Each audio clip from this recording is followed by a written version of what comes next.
Magandang araw mga kasabong. Ito naman muli si Laban sa Bungero. Ang ating tatalakayin ngayon ay ang deworming. So mga kasabong, lahat po, hindi lahat ng ating mga kasabong dyan ay naintindihan kung bakit tayo ay nagdi-deworm.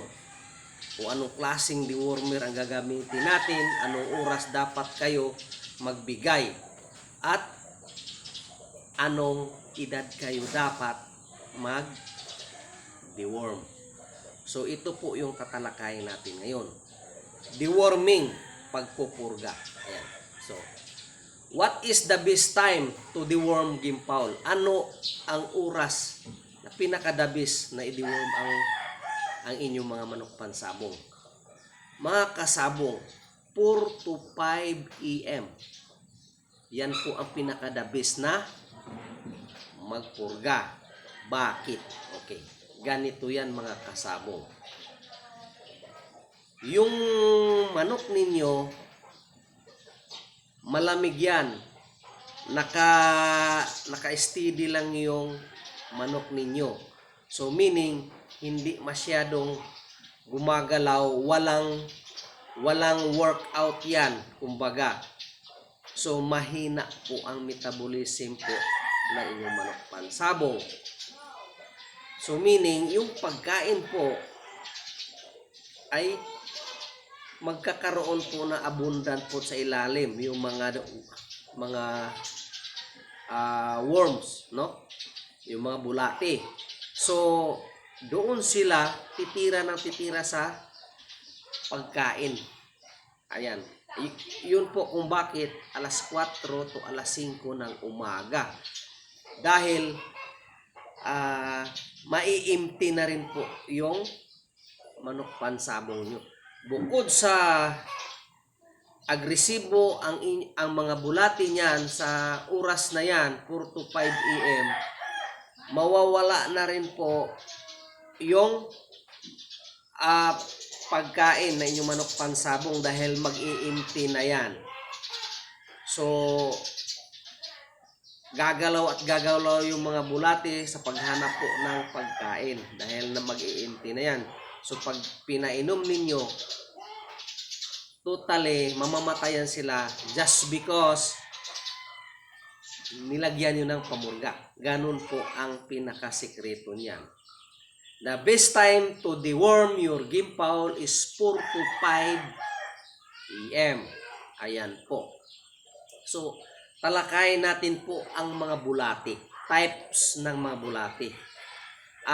Types ng mga bulati, mayroon tayong ringworms, mayroon tayong hookworms, mayroon tayong whipworms, mayroon tayong tipworms. Mayroon din tayong mga parasite, no, na member po ng protozoa na maliliit na kumakain din po yan ng mga pagkain na nasa loob po ng ating mga manok pansabong.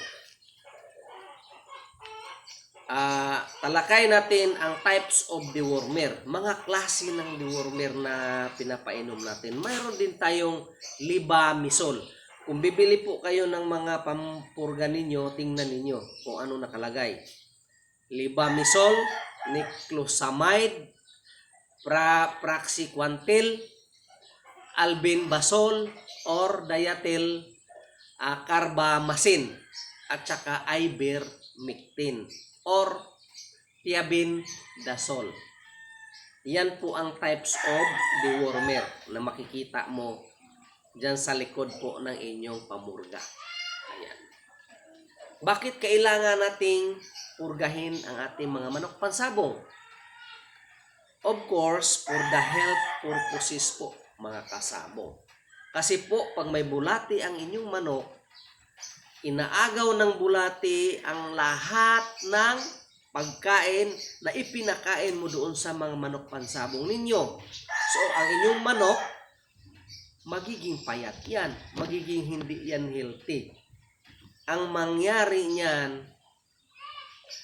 na may signs na may bulati ang manok nyo, malupsi, parang walang dugo, hindi healthy, payat, anemic, kasi nga may bulate. Ganun po yan kung bakit tayo magdi-deworm sa ating mga manok pansabong. So mga kasabong, mayroon tayong dalawang klase na dewormer na dapat natin na i-rotate natin. Pag nagpainom na tayo ngayon, sa sunod na mag-deworm tayo, yun na yung ipapainom natin. Dalawang klase ha. Ito po yung fasting. Pag sinabing fasting mga kasabong, walang kain. So pag purga kayo ng 4 to 5 a.m., sa hapon po, huwag nyo nang pakainin. That is fasting. Ayan. Ang non-fasting po, mga kasabong, ito po yung kahit may kain ang manok. Tanungin ninyo or titignan ninyo yung mga gamot ninyo kung fasting ba or non-fasting. Dahil dalawa lang yan. Ganun po yan. I-rotate ninyo ang inyong pamurga sa non-fasting at saka sa fasting. Ganun po. Mga kasabong, kailan kayo magpurga sa inyong manok pansabong or anong edad? Ayan. Well, sa amin mga kasabong, yung sisiyo, pag binitawan mo na yan, hindi mo na mapurga. So, mayroon tayong pamurga dyan na nilalagay lang sa tubig. Ayan. At the age of 2 months, pinapainom yan ng mga nilalagay sa tubig para sa mga sisiw. Mag-umpisa kayo magpurga 2 months old. Ayan po. Or in according po sa direction po ng inyong pamurga. Kung ano yung gamit ninyo. Usually po, ang aming mga pagka ang aming mga manok, pinupurga namin pagka-harvest. Ayan. Pag hinarvest namin, pinupurga namin at saka nililiguan yan. 5 to 6 months old. Ayan. 1 tablet or 1/2 tablet or prescribed sa gamot. Kung alin yung gamot yung binibigay ninyo or depende sa body weight. Ayan. Mga kasabong, hindi lang basta-basta magpurga kayo mga kasabong. Dahil ang akala ninyo, nagpurga kayo, tama na yung pagpurga ninyo. Baka may mali. Kailangan na sa timing rin ang pagpurga. Hindi lang sa magpurga kayo ng magpurga. Pag tama ang pagpurga ninyo mga kasabong, lahat po ng bulati ay mamamatay. Iipot nila yan. Ayan. Kung hindi tama ang pagpupurga ninyo, totally, kung makita mo yung bulati, tinatae, babalik at babalik pa rin doon sa puwitan ng inyong manok kasi hindi namatay. Payo ko lang sa inyo mga kasabong, pagka nagpurga kayo, i-rotate niyo ang pamurga sa fasting at saka hindi fasting or gagamit kayo ng isang brand ngayon sa sunod, iba naman na brand. Ang purpose mga kasabong para ang system ng inyong manok pansabong hindi masanay doon dahil pag sanay na sila sa pamurga na yan, hindi na mamamatay ang bulati. Dahil sanay na ang bulati. So, iba-ibahin mo ang brand na gagamitin mo. That is the techniques. Hindi lang pagpurga ng magpurga ka, ang akala mo ay tama na yung ginagawa mo.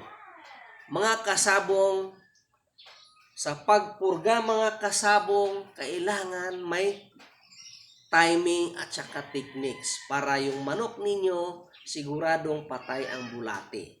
Ayan. Maraming salamat pala sa ating mga viewers, lalong-lalo na sa ating mga subscriber. Sa wala pa, mag-subscribe na kayo. Baka kayo po ay matuto sa akin. Dahil nagbibigay tayo ng tamang pag-aalaga, tamang pagbibigay ng mga gamot sa ating alagang pansabong. Maraming salamat po sa inyo.